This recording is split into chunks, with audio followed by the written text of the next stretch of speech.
Hi and welcome to another kwentong Atome. So, ito ang aking Atome credit card, guys. So, share ko lang sa inyo yung good news.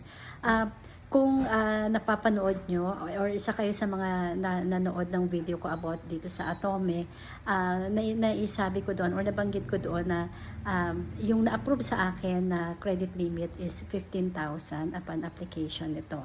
So, nadagdagan yun, umabot siya ng 18,000 dahil sa mga referrals ko.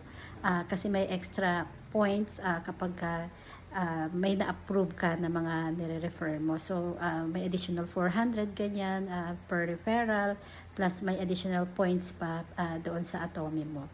So, anyway, iba pa rin promo pala ang Atome na mga rewards na additional 50 pesos, ganyan. Basta titingnan nyo nilang mayroon naman doon nakalagay sa referral program nila.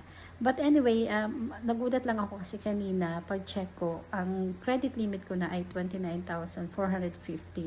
Ang reason noon ay dahil sa maganda yung aking credit standing. So yun lang, gusto ko lang i-share sa inyo guys na kapag maayos kayo magbayad pala dito sa Atome at madalas nyo gamitin itong credit card na to, kahit hindi kayo mag-request ng increase in credit limit, sila na mismo ang magdadagdag ng credit limit nyo. So, yun lang, gusto ko lang i-advise sa inyo na ayusin nyo lang yung pagbabayad nyo at gawin nyo lang updated yung mga payments nyo.